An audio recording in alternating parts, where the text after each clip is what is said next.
అందరికీ వందనములు, దేవుని నామమున స్తోత్రములు. ఎలా ఉన్నారండి? బాగున్నారా? నేటి మన వాక్యంలోకి వెళ్దాము. నేటి మన ధ్యానాంశము దేవుని దయందు. సామెతలు 3:4. అప్పుడు దేవుని దృష్టి ఎందును మానవుల దృష్టి ఎందును నీవు దయనుంది మంచివాడవని అనిపించుకుందువు. దేవుని దృష్టి ఎందును మానవుల దృష్టి ఎందును మంచివాడవు అని అనిపించుకుందాం. ఎప్పుడు మనం దేవుని దృష్టి ఎందును మానవుల దృష్టి ఎందును మంచివాళ్ళం అనిపించుకుంటాము? దయను సత్యమును ఎన్నడూ నిన్ను విడిచిపోనీయకము, వాటిని కంఠభూషములుగా ధరించుకొను, నీ హృదయమును పలక మీద వాటిని రాసుకొను. దయను సత్యమును ఎన్నటికీ విడువనీయకము, వాటిని కంఠభూషంగా ధరించుకొను. అప్పుడు నీ హృదయమును పలక మీద వాటిని రాసుకొను. అప్పుడు నీవు దేవుని దయందును మనుషుల దయందును మంచివాడివి అని అనిపించుకుంటావు. దేవుని దృష్టి ఎందును మనుషుల దృష్టి ఎందును మంచివాడివి అనిపించుకుంటావు. ఎవరికైనా మంచివాళ్ళు అనిపించుకోవాలని ఉంటుంది కదండి. సో ఈరోజు మనము దేవుని దృష్టి ఎందును మనుషుల దృష్టి ఎందును మంచివాడమే అనిపించుకోవాలంటే ఏం చేయాలి? దయను సత్యమును విడువనీయకము. తర్వాత కంఠభూషములుగా వాటిని ధరించము. తర్వాత నీ హృదయమును పలక మీద వాటిని రాసుకును. అప్పుడు నీవు దేవుని దృష్టి ఎందును మానవుల దృష్టి ఎందును నీవు దయనుంది మంచివాడు అనిపించుకుంటావు. దయను ఉండటం అనేది ఇక్కడ చాలా ముఖ్యమైన విషయం అండి. దేవుని దయ ఉండాలి, మనుషుల దయ ఉండాలి. అలా ఈ లోకంలో కొంతమంది దేవుని దయను మనుషుల దయ వలన ఎదిగిన వారు ఉన్నారు. వాళ్ళు ఎవరో చూద్దాం. ఫస్ట్ ఎస్తేరు మనుషుల దయందును దేవుని దయందును ఎదిగింది, రాజుల దయను పొందింది. ఎస్తేరు చిన్నతనంలో బాల్యంలో తనకి తల్లిదండ్రులు లేకపోయినప్పటికీ చిన్నాన్న పెంచారు.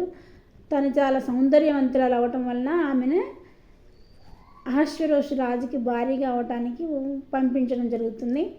ఆమె అహష్వేరోషు రాజు దయను పొందుకుంది. వస్తీకి బదులుగా ఈమెను రాణిగా చేయడం జరిగింది. అంటే ఇక్కడ దేవుని దయ పొందింది, ఈమె మనుషుల దయ కూడా పొందింది. రాజుగారి దయ పొందాలంటే ముందు ఎవరి దయ కావాలి? దేవుని దయ కావాలి. అందుకని ఈమె దేవుని దయ పొందింది.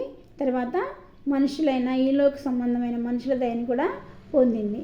అలా ఎస్తేరు తర్వాత ఇంకా ఎవరు రాజులు దేవుని కటాక్షం పొందిన వారిలో రూతు బోయజ్ దయను పొందడం జరిగింది. బోయజ్ దయను వాళ్ళ భర్త చనిపోయినప్పుడు అత్తతో వచ్చినందువలన వాళ్ళ అత్తతో చేసిన పరిచర్యలన్నింటినీ చూసి బోయజ్కి ఆమెపై దయ కలగడం అనేది జరిగింది. సో ఎప్పుడైతే దేవుని దయ మన మీద ఉంటుందో మనుషుల దయ కూడా ఆటోమేటిక్గా వచ్చేస్తుంది. సో రూతు ఇక్కడ దేవుని భయభక్తులు కలిగిన బిడ్డగా ఉంది కాబట్టి ఆమెకి ఈలోక సంబంధమైన బోయజ్ దయని కూడా దేవుడు అనుగ్రహించారు. తర్వాత యోసేపు దేవుని దయను మనుషుల దయను పొందుకున్నాడు. యోసేపును అన్నలు అమ్మివేసినప్పటికీ దేవుడు అతనికి తోడై ఉన్నాడు కాబట్టి అతను చేయనిదంతయు కూడా సఫలం చేసెను. పోతీఫర్ ఇంటికి అమ్మివేయబడ్డాడు. పోతీఫర్ ఇంటికి తీసుకుని వచ్చి అతన్ని ఇంటి మీద విచారణకర్తగా పెడతాడు. అప్పుడు దేవుడు ఆయనకి తోడై ఉన్నాడు కనుక ఆయన చేయని పని అంతా కూడా సఫలమయ్యి అప్పుడు పోతీఫర్ దయని కూడా పొందుకోవడం జరిగింది. ఎప్పుడైతే మనం దేవుని దయ పొందుకుంటామో ఈ లోక సంబంధమైన మనుషుల దయ కూడా మనకి దేవుడు అనుగ్రహిస్తారు. యోసేపు దేవుని దయను మనుషుల దయను పొంది ఉన్నాడు. అలాగే బాలుడగు సమూయేలు ఇంకను ఎదుగుచున్నప్పుడు దేవుని దయందును మనుషుల దయందును వర్ధిల్లుచుండెను. బాలుడగు సమూయేలు మనుషుల దయందును దేవుని దయందును వర్ధిల్లుచుండెను. సమూయేలు బాలుడు. చిన్నప్పటి నుండి వాళ్ళ తల్లి ఆయన్ని దేవునికి విడిచిపెట్టి దేవునికి సమర్పించి వెళ్ళిపోయారు. ఆయన అలాగే చిన్నతనం నుంచి మందిరంలోనే పెరిగాడు కాబట్టి ఆయనకి ఎవరి దయ ఉంది? దేవుని దయను మనుషుల దయను ఎందు వర్ధిల్లుచుండెను. ఇంకా ఎవరంటే మనకి ఈ లోకంలో మనకి మాదిరిగా ఉండటానికి వచ్చిన యేసయ్య కూడా ఈ లోకంలో మనుషుల దయందును దేవుని దయందును జ్ఞానమందును బుద్ధి అందును వయసు అందును దేవుని దయందును మనుషుల దయందును ఆయన వర్ధిల్లుచుండెను. బాల్యంలో ఆయన జ్ఞానమందును బుద్ధి అందును వయసు అందును దేవుని దయందును మనుషుల దయందును వర్ధిల్లుచుండెను. సో యేసు ప్రభు ప్రతి విషయంలో మనకు మాదిరిగా ఉన్నారు. మనకు మాదిరిగా ఉండి ఆయన దేవుని దయందును మనుషుల దయందును ఎదగటం జరిగింది. ఇక్కడ మనం ఎంతమందిని చూసాము? 5గురిని చూసాము. మొదటిగా ఎస్తేరుని చూసాము. ఆమె అహశ్వరోజు రాజు యొక్క దయను పొందినం. అంటే దేవుని దయ ముందుంది ఆమెకి, కాబట్టి అహశ్వరోజు రాజు దయ ఆమెకి కలిగింది. ఆమె దేవుని చేత దయనొందిన స్త్రీ. కటాక్షం, యెహోవా కటాక్షం ఆమె మీద ఉన్నది కాబట్టి అహశ్వరోషుకి రాజుకి దయనొందింది. అలాగే రూతు కూడా, రూతు అత్తగారితో రావడం వలన రూతుని దేవుడు ఆశీర్వదించాడు. ఆమె ఎక్కడ దావీదు వంశంలోకి యేసుప్రభు వంశావళిలోకి జాయిన్ అవ్వడం జరిగింది. అమోరీయురాలైన రూతుని దేవుడు ఎంతగా ఆశీర్వదించాడో చూడమ్మా. దేవుని దయ మనుషుల దయ పొందుకోవడం అంటే మామూలు మనిషి కాదు. మనం దయను సత్యమును విడిచిపోనీయకుండా, దయను సత్యమును ఎన్నడూ విడిచిపోనీయకము, వాటిని కంఠభూషములుగా ధరించుకోము. ఇక్కడ సత్యము అంటే యేసయ్య, నేనే మార్గము నేనే సత్యము అని చెప్పన్నాడు. సో యేసయ్యను ధరించుకొని ఉండాలి మనం.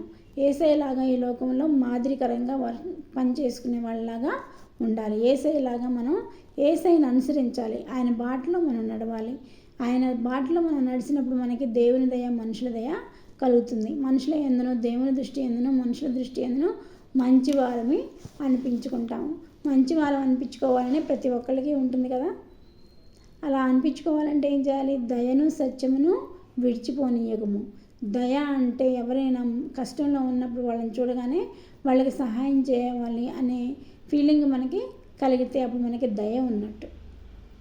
జంతువుల మీద కానీ పక్షుల మీద కానీ మనుషుల మీద కానీ జాలిగా ఉంటే దాన్ని దయ అని అంటాం. తర్వాత సత్యము అంటే యేసయ్య.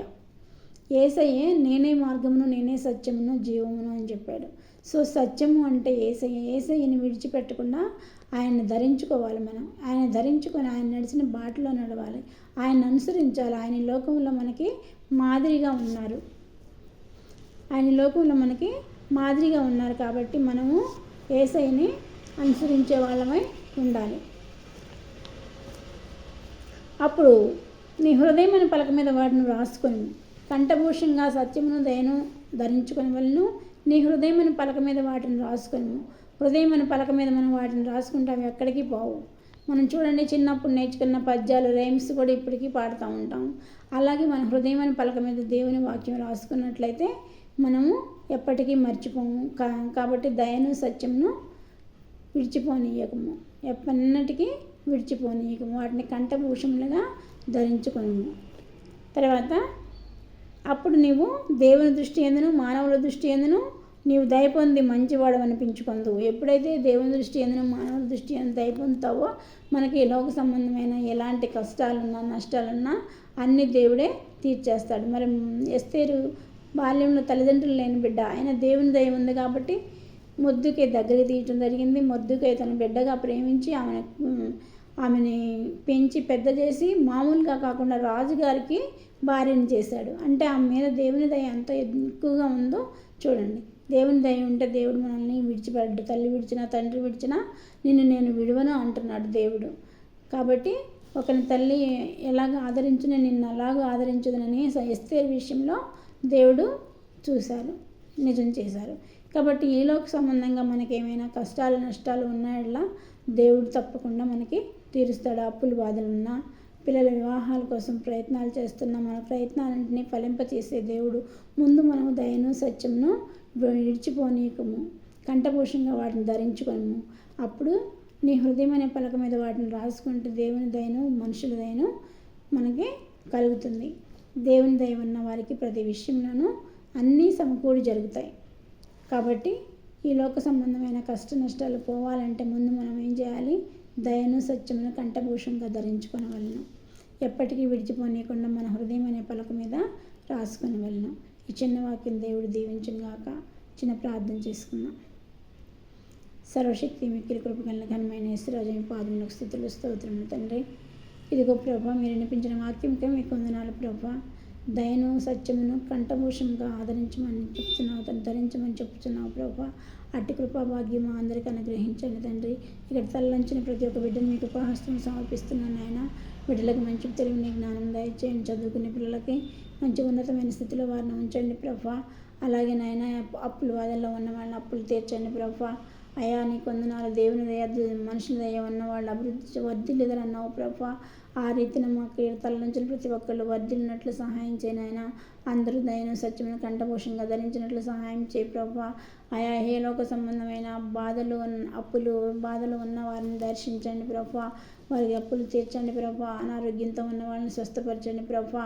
నానా విధములైన రోగములు పలు విధమైన రోగములు ఉన్న వారిని ప్రభా ప్రతి ఒక్కరిని నాయన మీరు స్వస్థపరచండి ప్రభా. పక్షవాయుతో పడి ఉన్న వారిని కూడా మీరు స్వస్థపరచండి ప్రభా. అయ్యా యేసయ్య మీ కొందనాలు ప్రతి ఒక్కరిని స్వస్థపరిచిన ఆయన మీ నామానికి మహిమ తెచ్చుకోమని మా ప్రభును ప్రియకుమారుడని యేసుక్రీస్తు నామమున అడుగుచున్నాను తండ్రి. ఆమేన్.